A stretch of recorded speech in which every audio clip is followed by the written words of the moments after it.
룻기서 1장 15절로부터 18절까지 말씀입니다. 15절 말씀 있습니다. 나오미가 또 이르되 보라, 내 동서는 그의 백성과 그의 신들에게로 돌아가나니 너도 너의 동서를 따라 돌아가라 하니.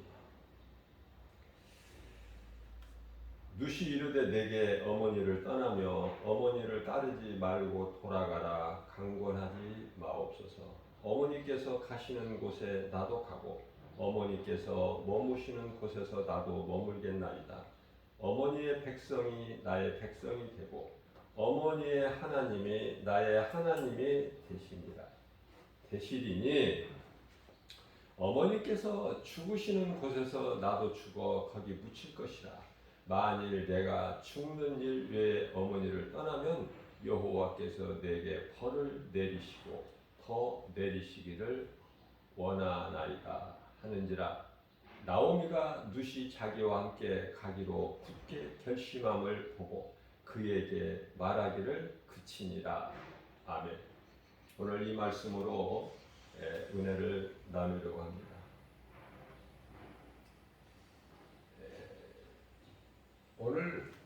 오늘날에 이런 룻과 같은 며느리가 있을까 한번 생각을 해보게 되죠. 룻과 같은 며느리가 충분히 있을 수 있습니다. 그러나 우리 예수님께서 이 말씀을 룻기서를 기록하게 하신 것은 그런 사람이 없기 때문에 그래요. 그런 사람이 없기 때문에. 그래서 성경을 우리에게 주신 것은 우리가 하나님의 말씀, 성경에 기록되어 있는 하나님의 말씀을 본받으라.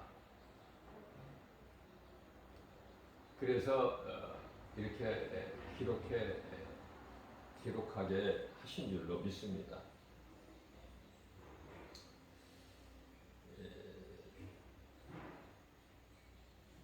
룻기서에는 이제 그 엘리멜렉이라는 사람이 나와요. 이스라엘에, 그것도 유대 땅, 그 중에서도 베들레, 다윗이 태어난 곳, 우리 예수님도 그곳에서 태어나셨고, 얼마나 좋습니까, 베들레.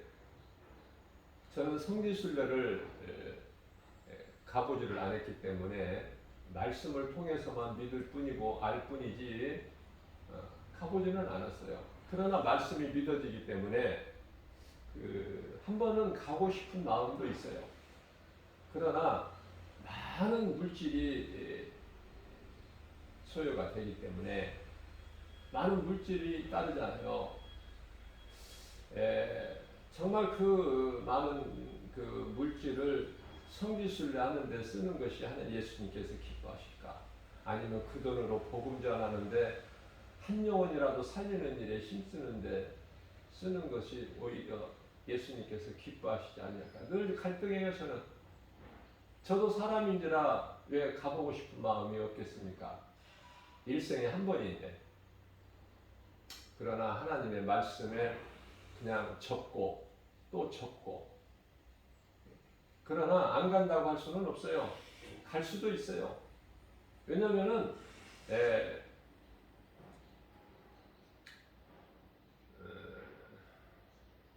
성경에 기록되어 있는 그 성지에 얼마나 좋습니까? 우리 마음이 좋아요. 믿는 자들, 우리 마음에.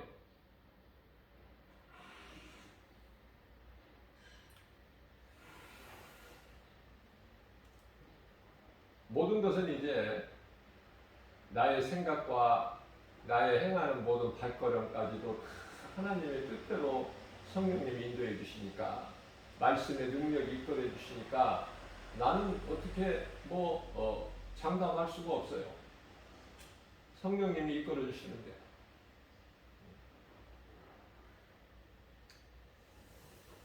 자, 엘리멜렉이라는 사람이 있었고 그 안에 나오미가 있어요.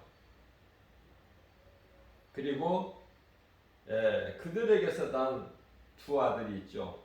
말론과 기론. 별로 좋아하지 않는 이름이에요. 저는 말론과 기론.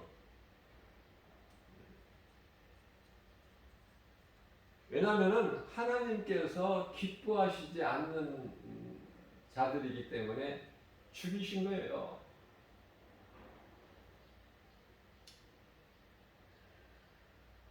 그 좁은 유다 베들레헴에 엘리멜렉이라는 사람이 살았고 그 안에 나오미가 살았는데, 흉년이 들은 거 아닙니까? 문제는 환경이에요. 문제는 물질이고. 성경에 우리 예수님께서 너희는 돈을 사랑하지 마라. 돈은 일만하게 뿌리가 되나니. 또한 탐심은 우상숭배니라. 이런 말씀들을 통해서 돈은 내가 사랑해야 될 것이 아니구나. 나에게 필요한 것을 예수님이 채워주시는구나. 왜? 히브리서 13장 5절 말씀을 보면은 내가 너를 버리지도 아니하고 떠나지도 아니하리라.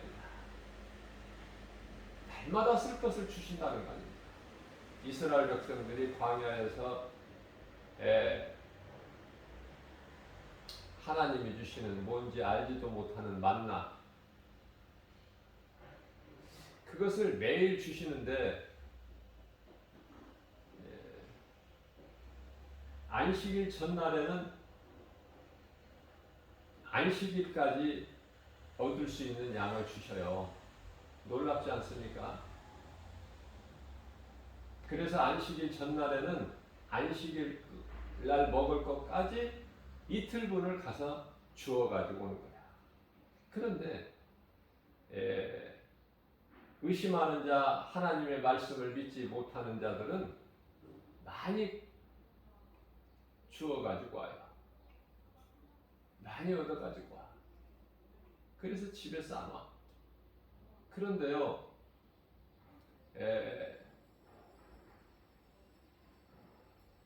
그 많이 쌓을 때는 그 수고가 있어야 되잖아요. 거저 그냥 쌓아놓을 수가 있나요? 새벽을 깨워서 물질을 좀 더 벌어서 집에 모으려고 새벽을 깨워서, 새벽이라는 것은 아직 해 뜨기 전이죠. 그래서 일터에 나갑니다. 직장이든 사업장이든 밭에 나가든지 이 모양 저 모양으로 나가서 열심을 내죠. 저는 이 세상이 이렇게 돌아가는 거, 열심히 일하시는 분들을 보게 되면은 저렇게 하게 하는, 저렇게 누가 하라 저렇게 하라고 해서 합니까? 하나님께서 하게 하시니까. 각 분야별로 하나님께서 각 사람에게 달란트를 주셨기 때문에 이런 일도 하고 저런 일도 하고, 그런 많은 직업 가운데는 또 아주 정말 감당하기 어려운 그런 분야도 있지 않습니까?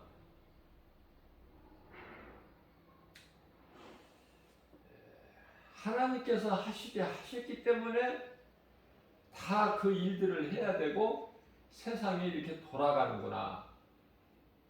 그죠?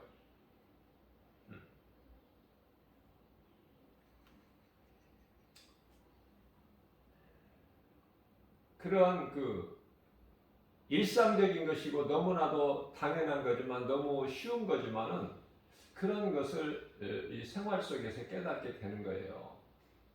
아, 세상은 참 잘 돌아가는구나. 잘 돌아가게끔 하나님께서 다 운행하시는구나. 그리고 이 세상에 임금 노릇하게끔 마귀에게 허용을 하셨구나. 모든 것은 하나님 주권 아래 있구나. 하나님은 사탄의 하나님도 되시는구나. 마태복음 4장 10절 말씀이죠. 주 너희 하나님을 시험하지 말고 다만 그 하나님을 너희 하나님을 섬기라, 경배하라. 사탄은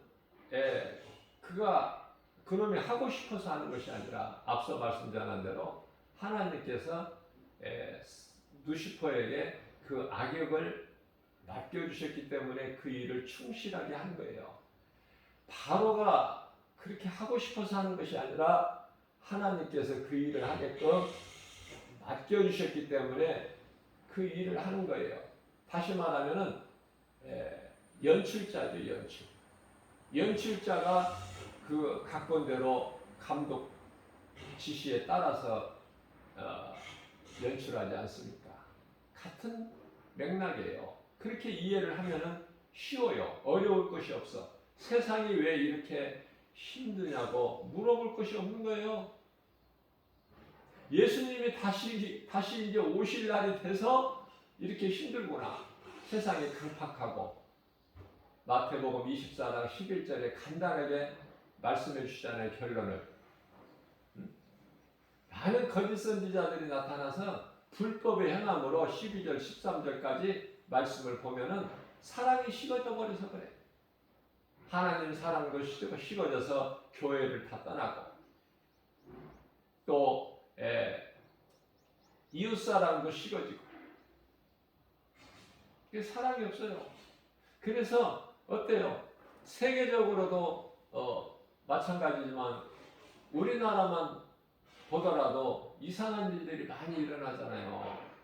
이상한 일들이 분명히 사람인데, 그죠?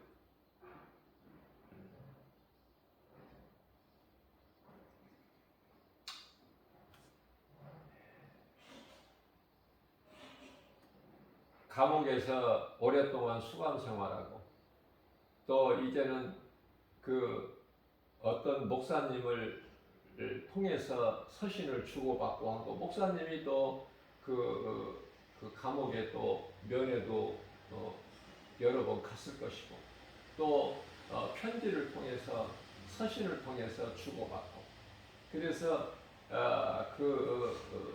죄수가 고백하기를 나는 세상에 나가서 그리스도의 향기를 내면서 살겠다고 그렇게 고백까지 한 것이 뉴스 방송을 통해서 보도가 됐잖아요. 그러한 사람이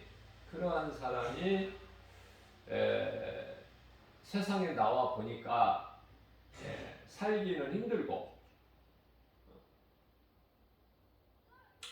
살아갈 수단은 찾기가 힘들고 그가 말하는 것을 들어보니까 별로 좋지도 않는 방인데 월세가 뭐 50만 원이라고 그러죠? 좋지도 않은 방인데 그러던 처에 감옥에서 함께 있었던 먼저 출소했던 뭐 동기라고 해야 되나요? 그 동료라고 해야 되나?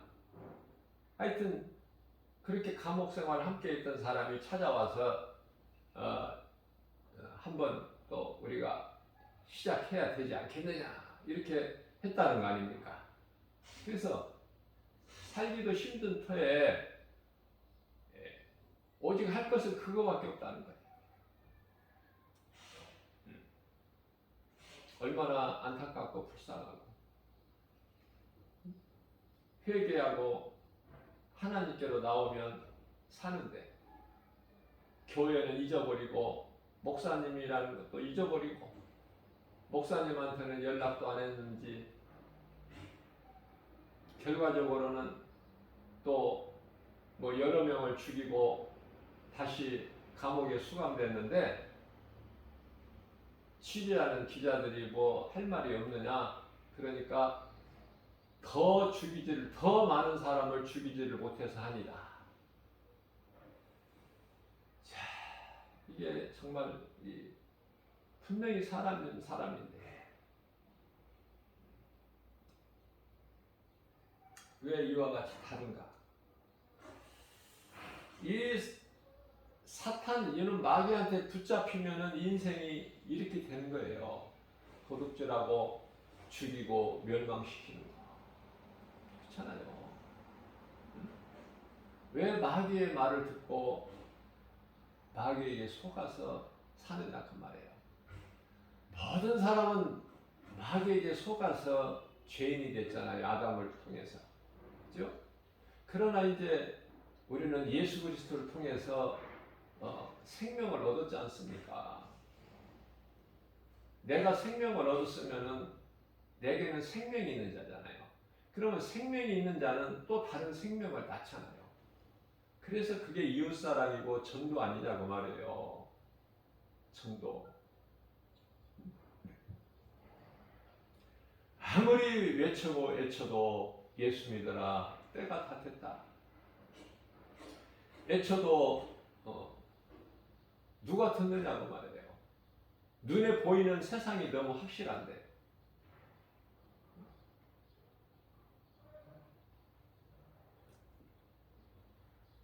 문제는 돈이야. 물질. 그러나 교회는 가난해야 돼요. 제가 수없이 강조하는 거지만 교회가 부자 교회가 되면 타락합니다. 망가져요.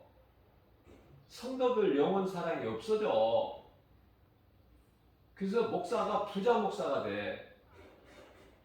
그래서 더 벌려고 그래, 돈을.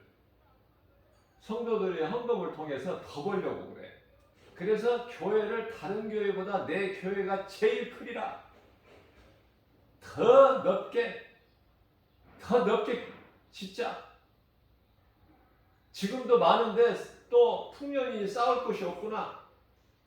더 넓게 져서 크게 져서 더 성도들을 모아서 대형 버스 동원시켜서 다 끌어 모아서 두드리고 먹고 마시고 놀자. 이게 부자 아닙니까? 이게 부자 교회 목사들이 행하는 행실. 회개해야 돼요. 지극히 작은 주의 종 김바울 목사가 회개하라고 해도 듣느냐고 말이에요. 그들 귀에 들리지도 않아. 대형 교회에 들리지도 않아.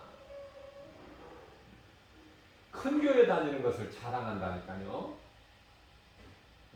작은 교회를 무시해. 너 그런 교회가 무슨 교회냐? 응?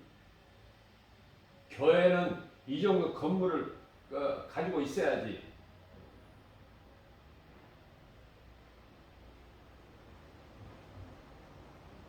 뭐 조그마한 거, 좁은 공간 임대 얻어가지고 그게 교회냐? 위에가 망가지니까 밑에까지 다 망가져. 그래서 차 타고 멀리 있어도 그 교회까지 가야 그게 교회야. 그래야 마음이 놓여. 그런데 하나님께서는 믿는 자 너희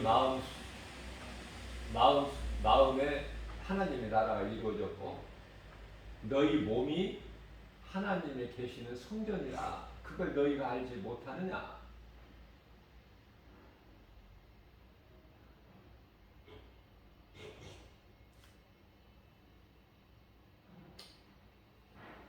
이 물질이 문제예요. 물질이 이 신앙생활하는데 큰 걸림돌이 돼. 자, 주일이 됐어요. 자, 교회를 가면은 교회에서 돈이 나오는 것이 아니라 내가 교회에다 갖다 헌금을 얼마라도 좀 내야 돼. 1,000원이든 5,000원이든 10,000원이든 돈 내야 되잖아요. 그냥 갑니까? 아까워도 내야 된다니까. 안 내면은 눈치 보이잖아.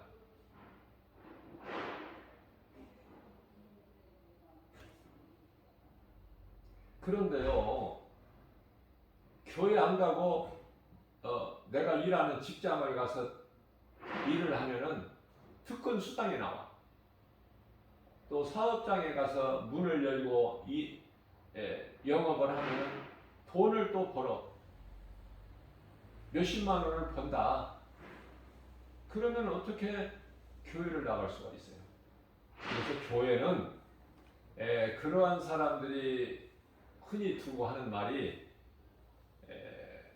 내가 좀 안정이 된 다음에 열심히 일할 수 있을 때 좀 열심히 일해서 돈도 좀 모아서 좀 생활이 안정이 되면 그때 가서 교회는 다녀도 된다. 이렇게 잘못 생각하고 있어요. 내가 건강하고 젊고 힘이 있을 때 내가 예수를 믿고 나를 구원하신 생명 되신 예수님을 위해서 내가 주의 일을 좀 더 해야 된다는 생각은 거리가 멀어. 거리가. 돈을 가서 다만 10만 원, 20만 원, 50만 원 벌어가지고 오면은 그건 확실한데 교회는 눈에 보이지도 않는 하나님, 믿어지지도 않는데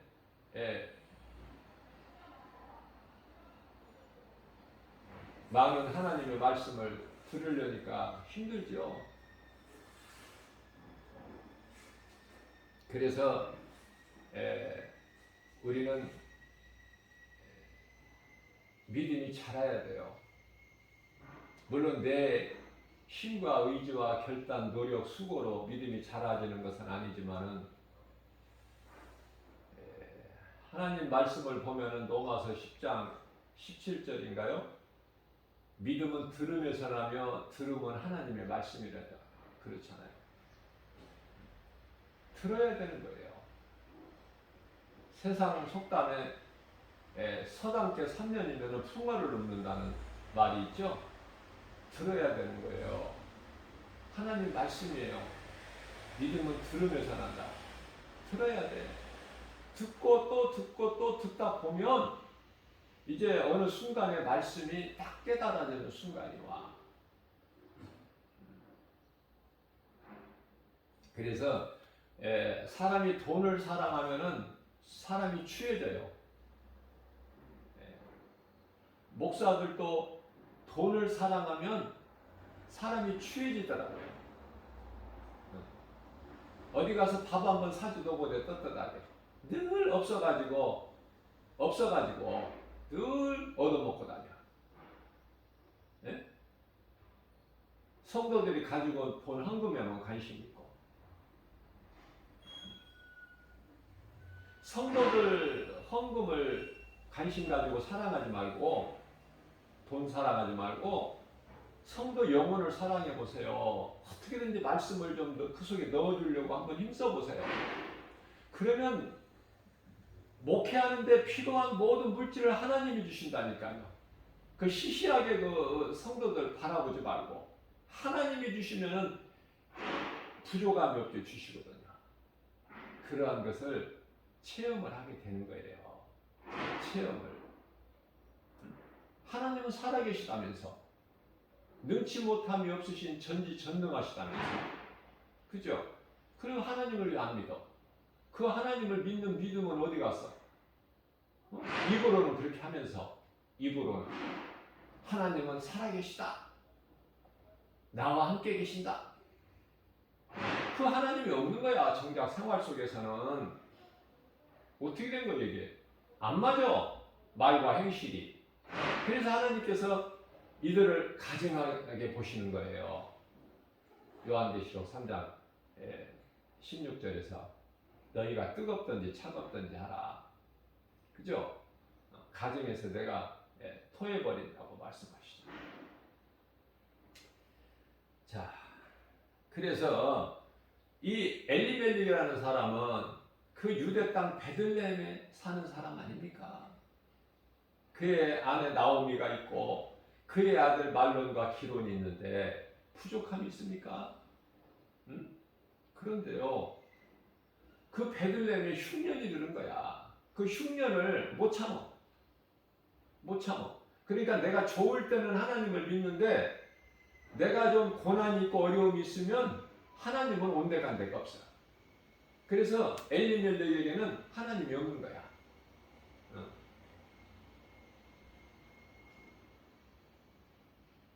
베들레헴이라는 것은 그 뜻이 떡집이라는 뜻인데 떡집에 떡이 없는 격이야 지금. 왜 이 베들레헴에 이런 흉년이 오느냐? 하나님이 계시다면은. 내 생각이 하나님 말씀보다 앞서는 거 아닙니까? 그래서 엘리멜렉은 가자.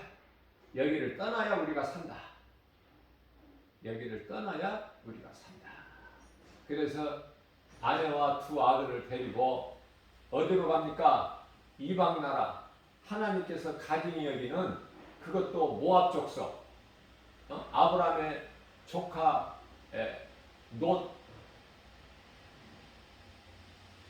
롯의 처가 소금구덩이 돼버리고 소금 기둥이 되고 그 이제 사람이라고는 피하고 보니까 사람이라고는 롯과 두 딸밖에 없는데 그 두 딸이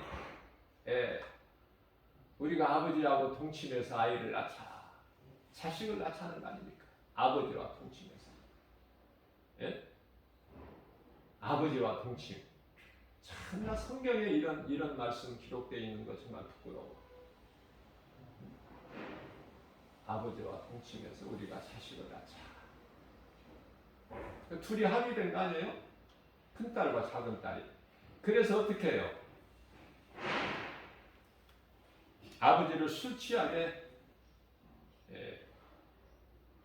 아버지도 이제 많이 놀랐고 왜냐하면 소돔성에서는 빠져나와서 이제 살았지만은 그러나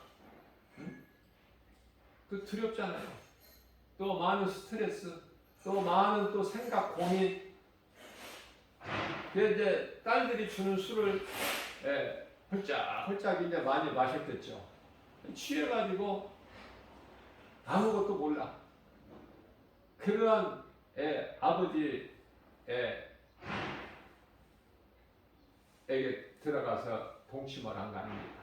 큰 딸이 먼저 동침해서 자식을 낳은 후예들이 모압 족속이고 작은 딸이에게서 난 딸이 암몬 족속 아닙니까?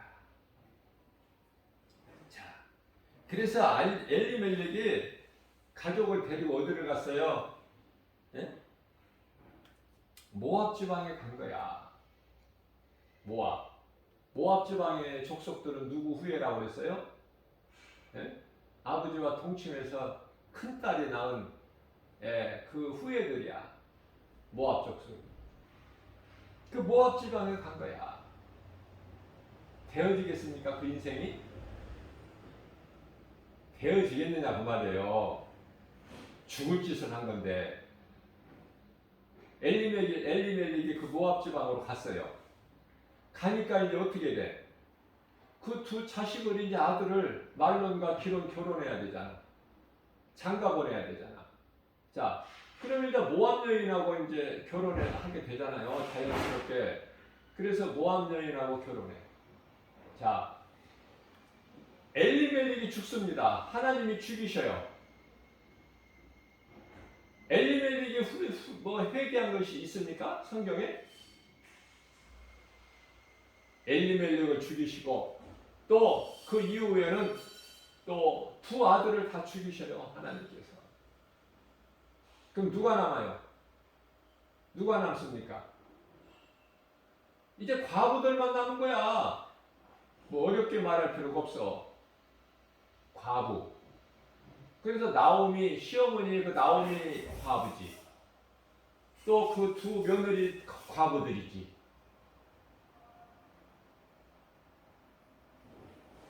그런데요, 이제 나오미가 회개를 한 거예요. 모든 것이 잘못됐구나. 이것이 꼬이는 인생이구나. 이게 귀신한테 속아서 남편에게 내가 매여 있을 때는 내 마음대로 못했지만은 남편 뜻에 따라야 되지만은 이제 남편이 죽었으니까 어때요? 자유하죠? 그래서 이제 누구에게 물어볼 것도 없어. 남편이 죽어버렸으니까. 그래서 하나님께 회개하고 베들레헴으로 내가 돌아가리라. 그 결단을 한 거 아닙니까? 그런데 이 두 며느리 과부들이 지금 달려 있는 거야. 그래서 두 며느리들을 불러놓고 얘들아, 이제 나는 나이가 늙었고 내가 지금 다시 시집을 가서 재혼을 해가지고 아이를 낳는다 해도 어느 세월이 커서 너희에게 남편으로 주겠느냐. 그러니 나에게는 전혀 가능성이 없으니 너희는 나이도 젊고 그러니 각자 너희 집 고향으로 돌아가서 새 출발해라. 그렇게 자유를 준 거예요. 근데 이제 큰 며느리 오르바는 그렇게 말하는 시어머니에게 입 맞추고 이제 결국은 돌아가죠. 그러나 작은 며느리 룻은 오늘 본문 말씀에서처럼 16절입니다. 룻기서 1장 16절 룻이 이르되 내게 어머니를 떠나며 어머니를 따르지 말고 돌아가라. 강권하지 마옵소서. 어머니께서 가시는 곳에 나도 가고 어머니께서 머무시는 곳에서 나도 머물겠나이다. 어머니의 백성이 나의 백성이 되고 하나님 말씀이 너무 이게 영적으로 어머니 백성이 나의 백성이 된다는 거야. 어머니의 백성이 나의 백성이 되고 어머니의 하나님이 나의 하나님이 되시리니 우리 예수님께서 말씀하시기를 구원은 이 유대인 구원이나 이방인 구원이나 차별이 없다고 말씀하셨어요.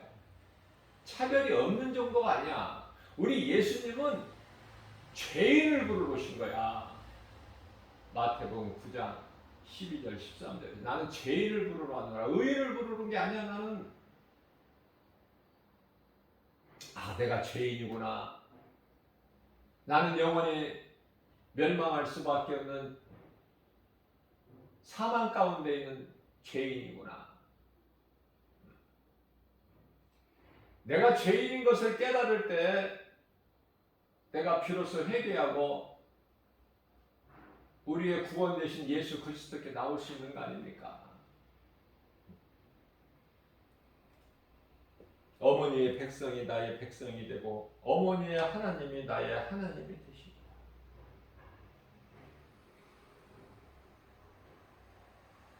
시어머니 그 나오미는 그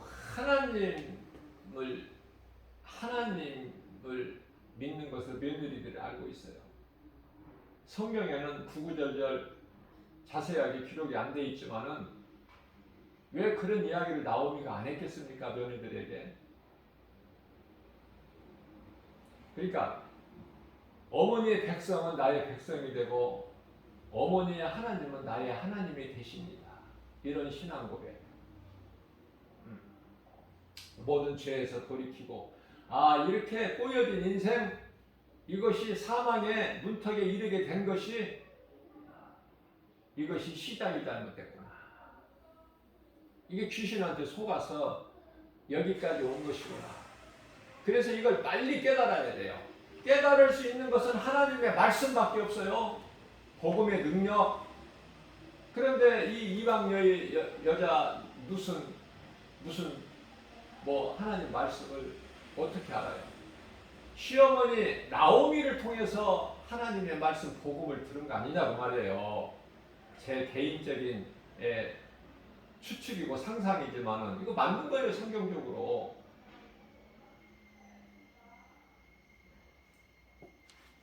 예수님께서 이 모든 행한 일들을 다 성경에 기록한다면은 하늘과 땅과 그 공간이 부족하다는 거 말씀하셨어요. 그렇기 때문에 우리는 예수님이 한 말씀 하시면 성령의 감동으로 깨달을 수 있어야 돼. 많은 것을. 그런 영적 안목을 가져야 된다. 저와 여러분들은. 그래서 공부해야 되는 거예요. 공부. 그 공부는 무슨 공부? 세상 지식 공부가 아니라 하나님을 아는 지식. 요한복음 5장 39절. 그 지식 아는 공부를 해야 된다. 끊임없이. 죽을 때까지 공부하는 거야. 배우는 거야, 우리는. 그리고 내가 공부해서 아는 것을 누군가에게 전해야 돼. 내 속에 그냥 썩혀두는 게 아니야. 전해야 되는 거예요. 그래야 하나님께서 또 새로운 것을 계속 주시는 거예요.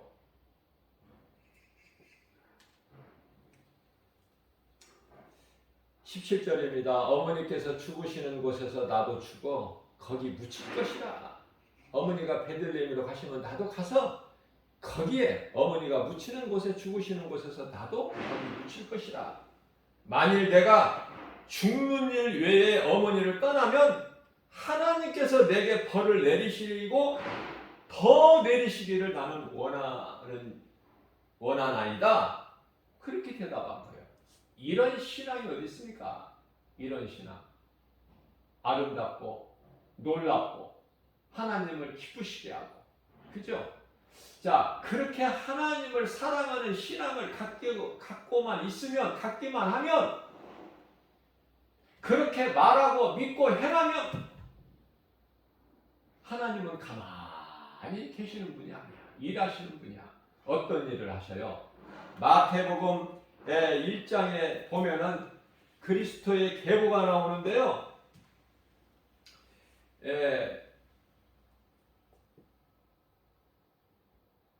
보아스에게서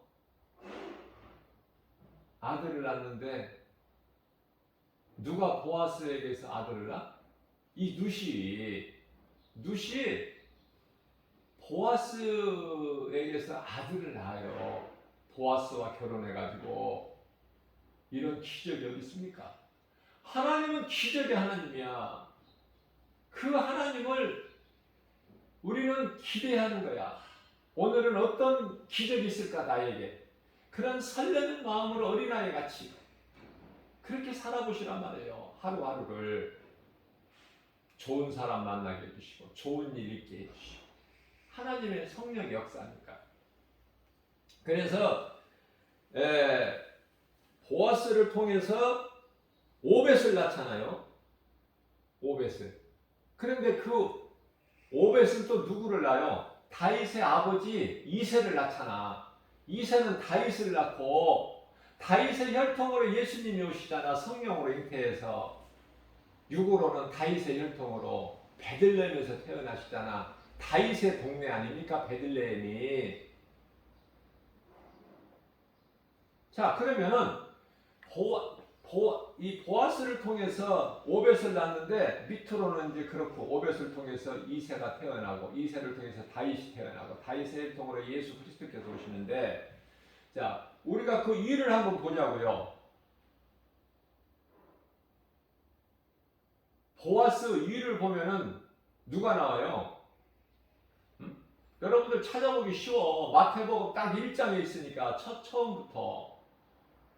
그러면 누가 나와요? 기생 나합이 나온단 말이야. 기생 나합. 기생 나합이 나와. 뭐 대단한 사람이 나오는 게 아니야. 기생 나합. 기생보다 더 비천한 사람이 어디 있어? 있을까 세상에서? 하나님은 죄인을 부르러 오신 거예요. 죄인을 부르러 오셨다. 그러니까 내가 죄인이 돼야 돼. 죄 없다는 의인이 돼야 돼. 좀 대답 좀 해보세요. 이 말씀을 듣는 모든 분들. 죄인이어야 된다니까.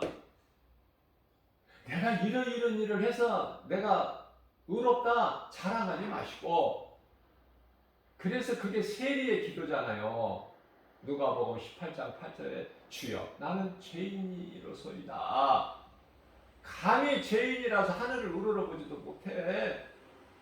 그 죄인을 예수님은 사랑하시고 그 죄인을 구원하시려고 이 땅에 사람의 몸으로 오셔서 십자가에 달리신 거 아닙니까? 그래서 흘리신 그 피로 우리 죄를 깨끗하게 해주시고 우리 나 같은 죄인을 구원하시고 의롭다 하신 이는 하나님이시니 그 하나님을 믿는 거 아니에요? 저와 여러분들이 그 하나님, 어떤 하나님을 믿어요?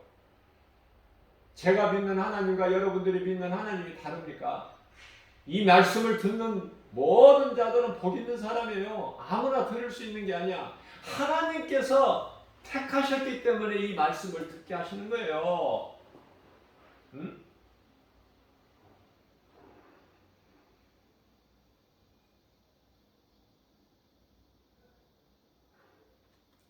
그런데요, 그 기생 나합이 살몬을 통해서 보아스를 보아스를 기생 나합이 그 하나님 은혜죠. 왜 이런 말씀이 성경에 기록되어 있어요? 잘 깨달아야 돼요. 성경을 거저 읽으시지 말고 내가 성경을 많이 읽었다, 맷도겠다 막 이런 거 자랑하지 마시고, 네? 예수 그리스도를 자랑하시라. 우리가 사는 것은 하나님의 은혜이기 때문에. 예수가 하나님인 것도 모르고 교회만 그냥 다니는 사람이 많아. 예수가 하나님이시라니까요. 요한복음 10장 30절에 성령이 무엇인지, 그리스도가 무엇인지, 복음이 무엇인지 그냥 알지도 못하고 맹목적으로 교회만 열심히 다녀. 교회에서 목사님들이 그렇게 가르치니까. 예? 그래서 오늘날 이제 예수님 오실 때가 돼서 이 마지막 때 이런 저런 일들이 막 이제 세계에서 일어나고 있는데도 감각이 없어. 코로나도 이제 이대로 있다가 이제 금방 끝나는 줄 알고 사람들이 지내온 거 아닙니까? 예? 몇 달이면 한두 달이면 끝나겠지 처음에. 예? 한 달 지나가니까 두 달, 세 달. 아 이게 왜 이렇게 오래 가는 거야? 근데 지금 1년이 훌쩍 넘고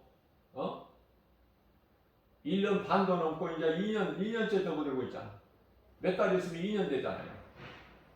깨닫지를 못한다니까. 그러니까 마치 노아 때 그 홍수로 하나님께서 심판하실 때 목구멍에 물이 차서 숨을 못 쉴 때까지 못 깨닫는다니까. 지금은 이제 노아 시대보다 더 심해. 지금은 더 악하고. 세상에 나가서 복음을 한번 전해보세요. 깨달을 수가 있으니까. 어느 땐가 주여 이제 주님이 오실 때가 된다니까. 그거밖에 없어. 마음이 애통하고 막 어떻게 할 줄을 모르겠어. 구역질 나서 어지러워요. 세상은 시끄럽고 요란하고 어지럽고 혼란스럽고 무섭고 그 속에서 살아가고 있어. 그 속에서 뭐가 그렇게 좋은 일들이 있는지 그만큼 깨닫지를 못해. 무지해서. 저와 여러분들은 어떻습니까? 그렇습니까? 똑같습니까? 생활이, 생각이, 소망이, 말하는 것이, 행실이 다 똑같아요? 세상 사람들과? 근데 제가 볼 때는 교회 다니는 사람이나 안 다니는 사람이나 나는 별로 잘 구별이 안 되더라고요. 왜냐하면 너무나 비슷해. 그리고 교회 와서만 주여주여야. 교회 와서만 거룩한 척해. 근데 교회 나가면 똑같아. 구별이 안 된다. 구별.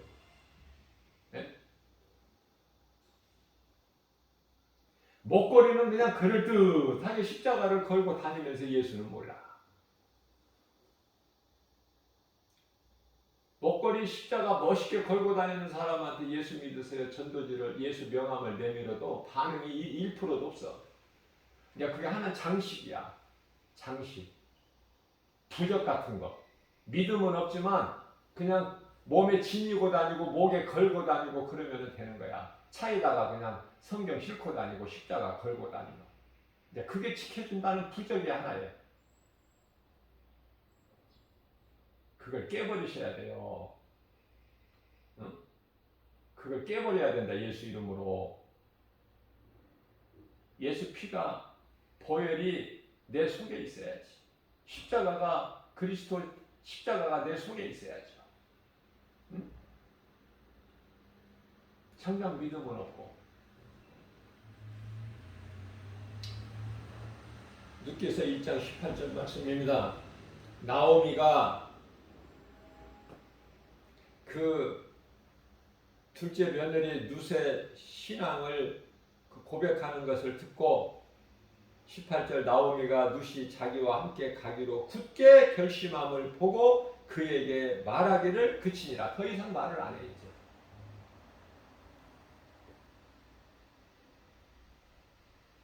여호수아서 2장 21절입니다. 나압이 이르되 너희의 말대로 할 것이라. 하나님께서 택하신 자는 하나님의 말씀을 듣는다니까요. 누구를 통해서라도 이 복음의 메시지를. 그래서 나압은 기생이지만 여리고성의 기생으로 살아가고 있지만 그 두 정탐꾼들을 통해서 전해지는 복음의 메시지를 들은 거 아닙니까? 믿은 거 아닙니까? 나압이 이르되 너희의 말대로 할 것이라 하고 그들을 보내어 가게 하고 붉은 줄을 창문에 매니라. 왜 붉은 줄이야? 왜 붉은 줄? 왜 색깔이 붉은색밖에 없어? 예수 그리스도의 피야. 여기서 붓다는 것은 그래서 나압만 사는 것이 아니라 나압의 가족이 온 식구가 다 살잖아.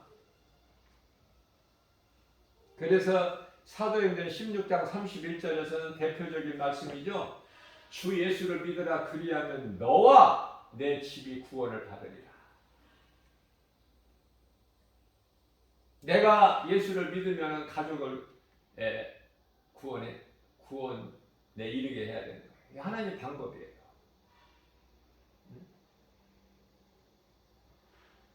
하나님 말씀이니까. 하나님 거짓말 안 하시잖아요. 민수기에서 23장 19절에. 인생이 아니시니까 거짓말 안 하시고 실수도 안 하시고.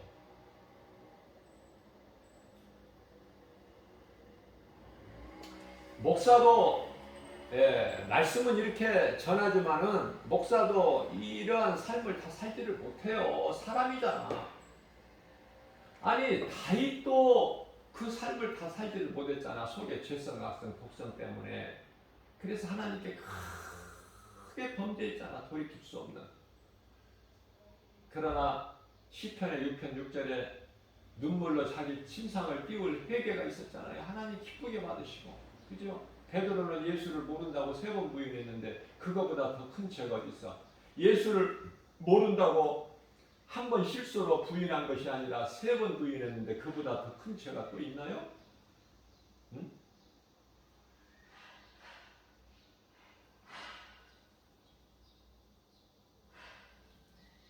앞서 말씀 전한 대로 그 출소한 지 몇 달 만에 뭐 몇 사람을 죽이고 더 많은 사람을 못 죽이는 것이 아니다. 그런 살인자보다 더 큰 죄가 예수를 모른다고 3번 부인한 베드로 아니냐고 말이에요. 그러나 그 베드로가 통곡하면서 회개를 했는데 그 자리가 베드로가 통곡하면서 울면서 회개했는데 예수님께 그 자리에 통곡교회가 엄청 크게 세워졌다고 그러죠. 그 교회 안에는 이제 닭이 울기 전에 네가 나를 3번 부인하리라 그 말씀에 의미를 담아서 큰 장딱 이렇게 형상을 만들어 놨다고 그러잖아요. 저는 가보지는 않았지만 사진으로만 봤어요. 요한복음 9장 41절입니다. 예수께서 이르시되 너희가 맹인이 되었더라면 죄가 없으려니와.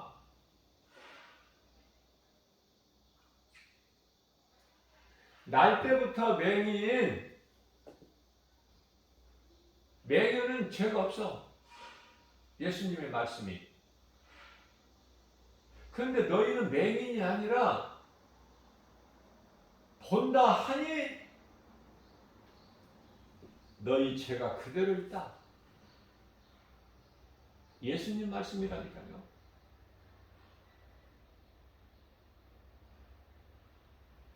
우리가 이 복음을 들을 수 없는, 그래서 판단할 수도 없는 그런 능력이 없는 유아들은요, 지옥 안 가요. 심판 안 받아요. 네. 하나님께서는 어떻게든지 한 사람의 영혼이라도 더 지옥 불못에 던져 넣으시기 위한 것이 아니야, 목적이. 디모데전서 2장 4절 말씀을 보세요. 한 사람의 영혼이라도 지옥에 안 가기를 원하신 하나님. 우리가 이 성경적으로 보게 되면 다윗이 밧세바에 가늠해서 죄 가운데서 아이를 잉태해서 낳죠. 근데 그 아이가 이제 병들어 죽게 됐을 때 다윗이 하나님께 기도해. 금식하고. 그런데 일주일만 하나님이 죽여버리셔. 그러니까 이제 죽었다는 소리를 듣고 다윗이 자리에서 금식하고 기도하는 자리에서 벌떡 일어나서 이제 음식을 막 먹어 이제. 그리고 힘을 얻어. 그때 이제 아래에 있는 사람들이 아니 왕이시여 왜 아이가 죽기 전에는 금식하시고 기도하시다가 이제 죽었다고 그러니까 이렇게 음식을 드시고 힘을 내시는 겁니까? 물어보니까 그 죽은 아이는 내가 그에게 돌아갈지라도 그는 나에게 다시 돌아오지 못하나니 그런 유명한 말씀을 해요.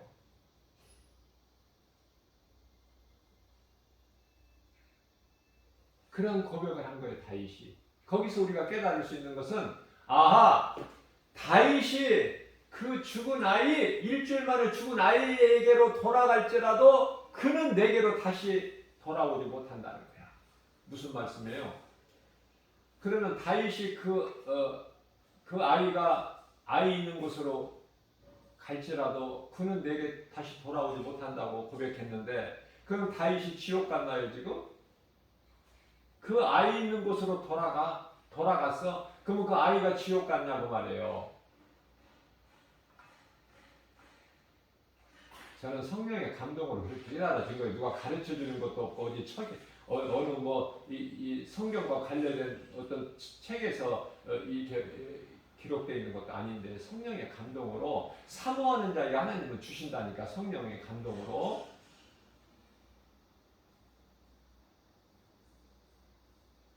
그래서 그렇구나, 이게 하나님의 뜻이구나, 그것을 깨닫게 되는 거예요, 생활 속에서. 그래서 하나님은 살아계시며 언제나 나와 함께 하신다는 그 신앙을 갖게 되는 거 아닙니까? 그래서 염려하지 말라는 거예요. 모든 일이 하나님의 뜻대로 되는 것이지 마귀의 뜻대로 내 육신의 생각대로 되는 것이 아니다. 잠언서 16장 9절입니다. 사람이 마음으로 자기의 길을 계획할지라도 그 걸음을 인도하시는 자는 오직 여호와 하나님이시니. 하나님께 맡기는 삶을 살아야 되는데 하나님께 온전히 맡기는 거가 어렵잖아요. 사도 바울은 온전히 맡겨버려. 내가 아는 거, 내게 있는 거 모든 것이 다 배설물일 뿐이다. 무엇을 위해서? 예수 그리스도를 아는 지식이 가장 고상하기 때문에. 그죠? 고린도전서 2장 2절에서는 예수 그리스도께서 십자가에 달리신 것만 나는 알기를 원한다. 이런 신앙을 본받아야 돼, 저와 여러분들은. 그래야 환경을, 눈에 보이는 여러 가지 세상 환경을 이기고 나갈 수 있어요. 견딜 수가 있고 참고 인내할 수가 있는 거예요. 인내해야만이 참고 인내해야만이 소망을 이뤄. 로마서 5장 3절에서 4절 말씀인가요?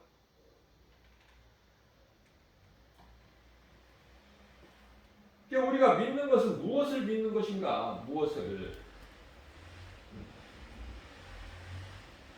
하나님 말씀을 믿는 거야. 그럼 하나님 말씀을 믿으려면은 내 뜻을 다 버려버려야 돼. 내 자아를 버려야 돼요. 내 생각, 내 경험, 내 지식 다 버려야 돼. 내 자아를. 그게 이제 내 신발을 벗으라는 거야. 모세야, 내가 서 있는 곳은 거룩한 곳이니 내 신발을 벗으라. 그죠? 그래야 내가 하나님 앞에 겸손히 내가 낮아지고 내 것을 버리고 내 몸이 죄의 몸이 십자가에 내가 죽을 때 못 박을 때 앞서 말씀 전한 대로 빌립보서 3장 말씀 아니에요? 8절 말씀이죠? 내가 그를 위하여, 그는 예수 그리스도, 내가 예수님을 위하여 모든 것을 잊어버리고 배설물로 여긴다. 그런데 오늘날 교회와 성도들이 어떻습니까? 예수를 안 믿는, 하나님을 모르는 이 불신자들, 세상적으로 사는 세상 사람들 말고 교회 건물 안에 있는 사람들, 교회 성도들 어떻습니까?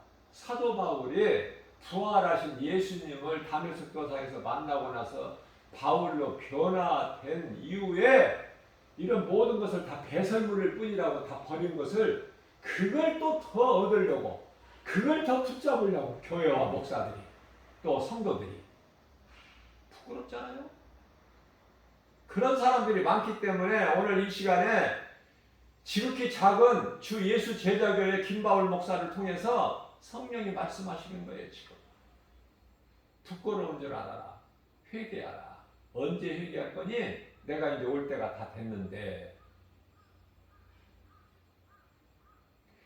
성령이 교회에게 하신 말씀을 들을 수 있는 자는 들을지어다 다 듣는 것이 아니야. 이렇게 말씀이 이렇게 큰 소리로 이사야서 58장 1절에 마이크를 대고 큰 소리로 외치는 것처럼 외쳐라.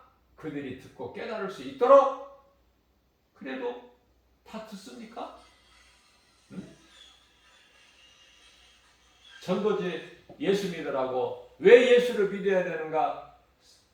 성령의 감동으로 기록된 복음의 메시지를 전도지를 주면은 몇십 명, 한 30명 중에 한 사람 받아. 20명 중에 한 사람 받아. 자, 그러면은 제가 100사람에게 그걸 전도지를 줬다고 합시다. 그럼 100사람이 그 전도지를 누군가는 받았을 거 아니에요? 그것을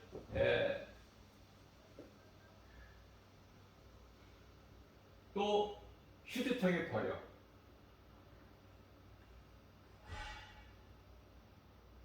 근데 버릴 것을 왜 받아? 제가 휴지통에 있는 걸 주울 때 그렇습니다. 아니, 버릴 것을 왜 받느냐고. 다른 사람이라도 좀 받아볼 수 있게 받지 말지. 이거 다 돈 들여서 만든 건데 받지 말지. 이 마귀 새끼들 짓이야. 이게 사탄의 회방이야. 다른 사람이 못 듣게 복음을. 그러니까 마귀 새끼들은 어디에서나 이 행실이 드러나.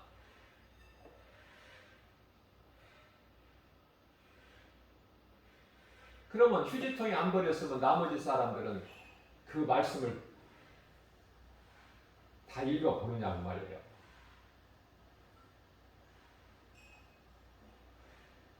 또 몇 사람이 읽어봤다. 그러면 몇 사람이 읽어봤으면 회개하고 이제 하나님께로 돌아올까?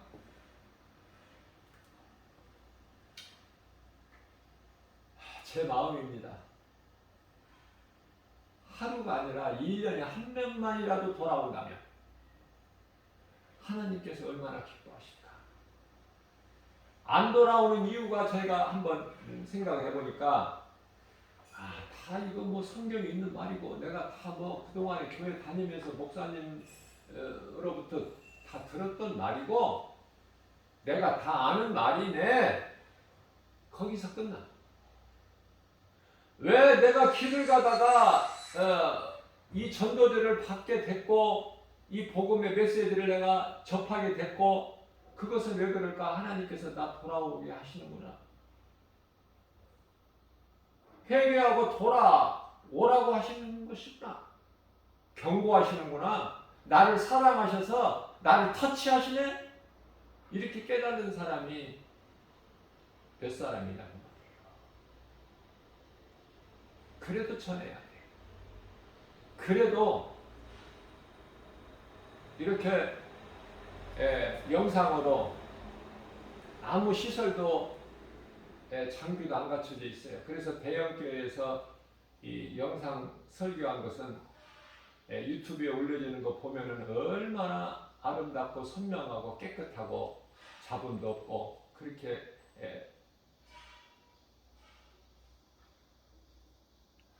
들을 수 있게 되지만은 저는 이 스마트폰으로 이것을 영상으로 녹화해 가지고 유튜브에 올려놓거든요. 그러니까 부족한 점이 많죠. 미비하고. 그러나 그게 무슨 상관입니까? 말씀만 전해주면 되잖아요. 말씀만. 예? 꼭 교회 건물 안에 안 오시더라도 어디선가 누구라도 목마른 자 가난한 자 다 값없이 들을 수 있잖아. 응? 교회 나가려면 헌금 들고 나가야 되는데 다만 1,000원이라도 한 장 들고 나가야지 그냥은 못 가잖아. 근데 그 1,000원도 안 드리고 그냥 있는 자리에서 언제든지 내가 편한 자리에서 내 일과를 마치고 잠자리에서라도 들을 수 있고 그 하나님의 은혜 아닙니까? 하나님의 방법이잖아요. 그 핸드폰을 그렇게 쓰시란 말이에요. 그렇게 다른 용도로 쓰시지 말고 그 용도로 쓰시란 말이에요. 얼마나 유익합니까? 하나님의 말씀을 들을 수 있고, 그죠? 대중교통을 이용하다 보면은 목사는 특별히 가고 올 때가 있나요? 전도하러 가고 가고 오고 그거밖에 더 있어요. 별로 세상에서는 할 일이 없어. 깨닫고 보면 말씀 가르치고 전하고 이거야. 디모데전서 4장 13절 말씀. 예수 그리스도께서 다시 오실 때까지 너희는 가르치고 권면하고 전하는 일에 힘쓰라. 주의 일이라는 것은 나를 믿는 것이니라. 그 말씀 깨닫고 보면은 할 일이 없어요. 자, 그렇다면은 저도 말씀은 이렇게 전하고 있지만은 그럴듯하게 말씀을 전하고 있지만 그러한 삶을 다 사느냐 그 말이에요.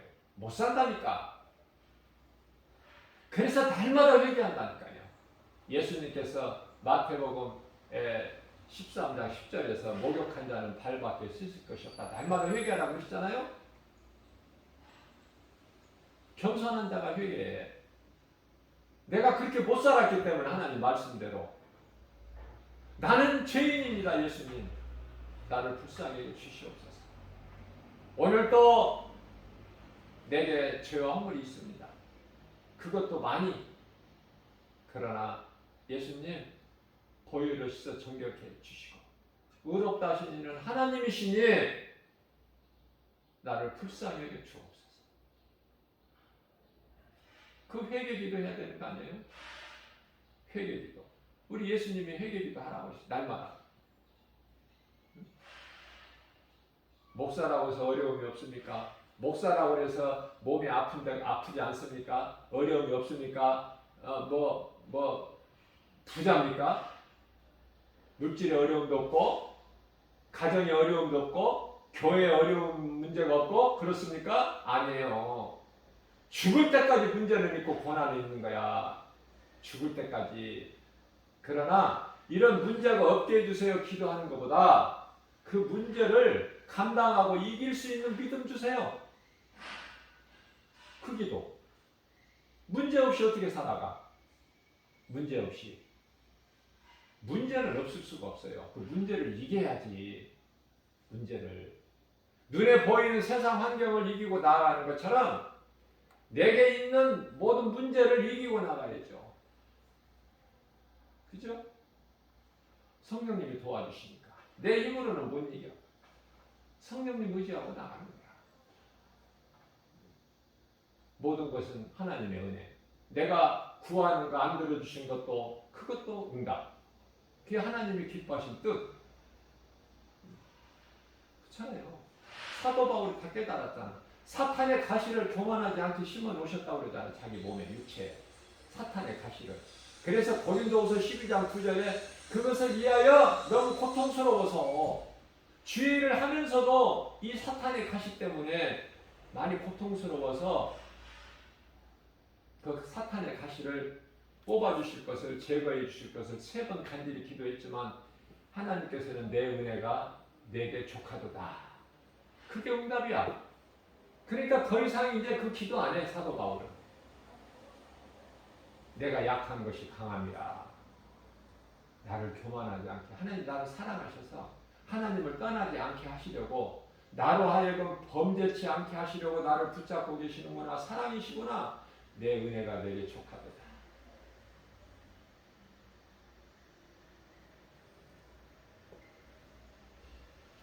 마태복음 16장 13절입니다. 예수께서 빌립보 가이사라 지방에 이르러 제자들에게 물어 이르시되 사람들이 인자를 누구라고 하느냐?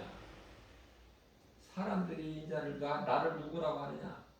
그러니까 베드로가 나서서 세례 요한 또는 뭐 엘리야 또는 에레미야 이런 선지자 중에 하나라고 생각하나이다.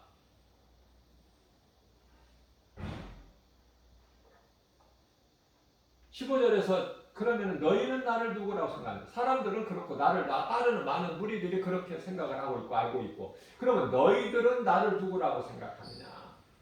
너희는 나를 누구라고 하느냐? 베드로가 또 시몬 베드로가 대답해 주는 그리스도시요 살아계신 하나님의 아들이십니다. 유명한 신앙 고백. 우리가 애워서 하는 그 신앙 고백. 그게 주는 그리스도시요 살아계신 하나님의 아들이십니다. 그거 아닙니까? 거기에다 좀 이제 이렇게 좀 붙인 거 아니에요? 그걸 입으로만 애워서 입으로만 하는 게 아니야. 아무 소용 없어. 무엇을 고백해야 돼요? 주는 그리스도. 예수는 그리스도시다. 나를 구원하신 메시아. 구약의 선지자들 통해서 오시겠다고 예언하게 하신 그 메시아. 신약은 이제 그 메시아가 이제 오셨으니 그분이 하나님의 아들로 오신 예수 그리스도 다 이루어주셨어. 이제 남은 것은 예수님 다시 오실 거. 오셔서 이제 되어질 일들. 요한계시록에. 그래서 계시록에서 말씀하고 있는 두 짐승을 알아야 되고, 두 짐승이 뭔가, 두 증인에 대해서 알아야 되고, 예? 감람나무도 두 감람나무야.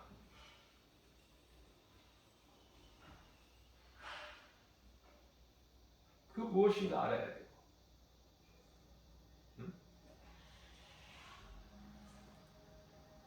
주는 그리스도시요 살아계신 하나님 아들이십니다.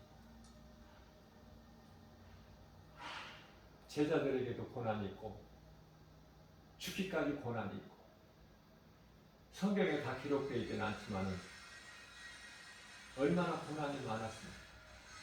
죽기까지.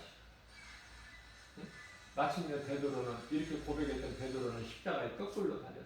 왜냐하면 예수님이 십자가에 달리셨는데 나 같은 죄인이 어떻게 예수님하고 똑같이 십자가에 달리냐? 나는 거꾸로 달려야 마땅하다. 그 거꾸로 달린 베드로.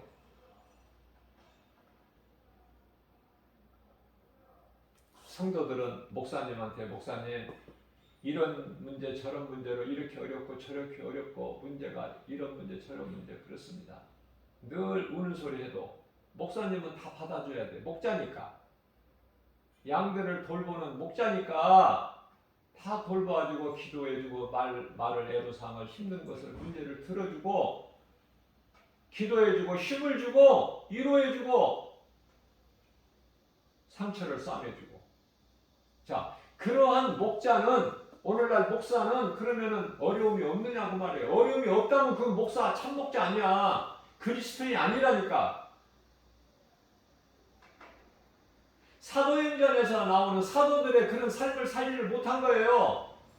배부르고 따뜻하고 등 따뜻하고 배부르고 고난이 없고 세상 살기 마땅하고 좋고 기쁘고 즐거우면 그게 뭐 참 목자입니까?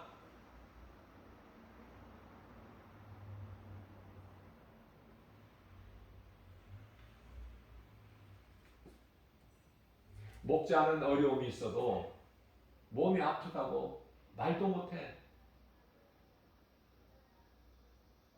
성도들 시험 들까봐. 어떠한 어려움이 있어도 물질적인 문제, 가정적인 문제, 어떠한 문제라도 교회 문제 있어도 말을 못해요. 왜? 하나님께 기도해야지. 하나님과의 관계. 나와 하나님과의 1대1 관계에서 문제가 해결돼야지. 그렇잖아요.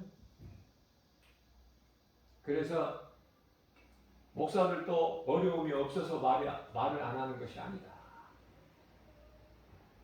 말할 수 있는 대상은 예수님밖에 안 계시니 성도들도 어린아이 성도들은 목사님에게 이제 구구절절 이야기를 다 하지만 속내를 드러내지만 믿음이 자라게 되면은 어때요? 울어도 하나님께 울어.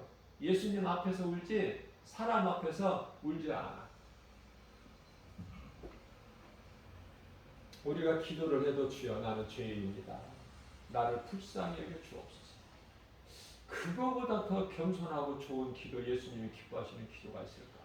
그러면 예수님께서 내가 너와 함께 아니라 내가 이 순간에도 너와 함께 있어. 아니 성령을 통해서 내가 세상 끝날까지 마태복음 28장 20절에 아니 요한복음 14장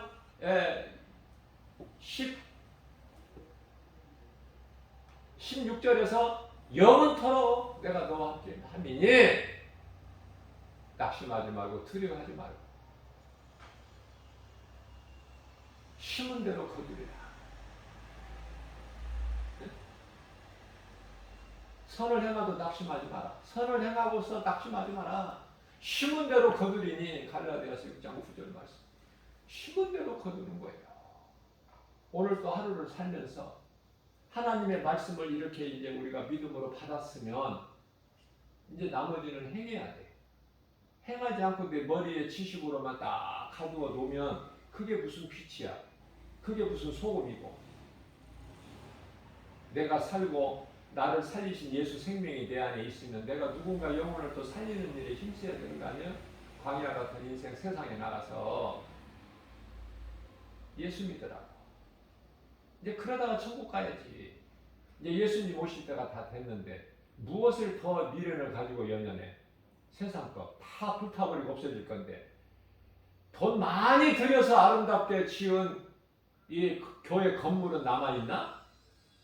나 물어보고 싶어요. 그 아름다운 교회 건물, 웅장한 건물은 남아있습니까? 예수님 다시 오실 때? 다 없어질 것을 왜 거기에 힘써? 왜 거기에 관심을 가지고 소망을 왜 거기에 둬? 다 없어지는데 하나님 말씀만 영원한 거예요. 말씀 붙드는 자가 영원히 사는 생명을 얻는 것이고 천국에 들어가는 것이고 공중으로 올려지는 것 아닙니까? 예수님이 공중으로 재림하셔도 이 땅은 그대로 돌아가. 사람만 구원받은 사람만 없어졌을 뿐이야. 근데 왜 없어졌는지도 모르고 그냥 세상은 또 돌아간다니까. 똑같이. 그래서 이제 방송국에서는 유명한 이제 그 큰 대형교회 목사님, 유명한 목사님을 이제 초청해서 아니 사람이 자꾸 여기저기서 없어졌다는 이 제보가 들어오는데 이거 뭡니까 이거 왜 그럽니까? 인터뷰도 하고 그런다니까. 예수님 공중으로 재림하셨는데, 예? 구원받지 못한 대형교회 목사님을 초청해가지고 방송국에서 이제 인터뷰 한다니까요. 이게 그동안에 때때로 그리스도인들이 말하는 휴거라는 거 이겁니까? 인터뷰 한다니까. 세상은 그대로 돌아간다니까. 예수님 공중으로 재림하셔도. 잘 깨달으셔야 돼. 지금 우리가 어느 때에 살고 있는가? 어디에 정신을 팔고 있어 지금? 응? 한 사람은 들림받고 한 사람은 그대로 있는데 그건 비유예요. 비유. 두 사람 중에 한 사람이 올라간다? 천만의 말씀이야. 착각하지 마시고. 교회 안에 세상 사람들은, 교회 밖에 있는 사람들은 말할 것도 없지만은 교회 안에 있는 사람들 중에서도 10사람이면은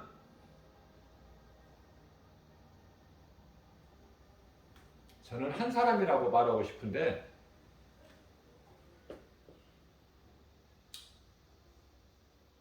천국은 분명히 있습니다. 그 책에서 두 사람이래. 나는 나는 믿지를 않지만은, 그런 책을 나는 믿지를 않고, 누가 환상을 봤다, 무슨 천국과 지옥을 갔다 왔다, 보고 왔다, 나는 그런 사람들 말을 안 믿어요. 나는 하나님 말씀만 믿지. 정신 차려야 돼요. 교회 다닌다고 구원받는 것이 아니다. 교회 다니는 교회 건물, 사람의 손으로 지은 교회 건물 안에 왔다 갔다 하는 사람들 중에서 두 사람이 구원받고 세 사람이 구원받고 한 사람이 구원받고 그게 중요한 것이 아니라, 교회 안에 있는 사람들, 많은 사람들이 구원을 못 받는구나.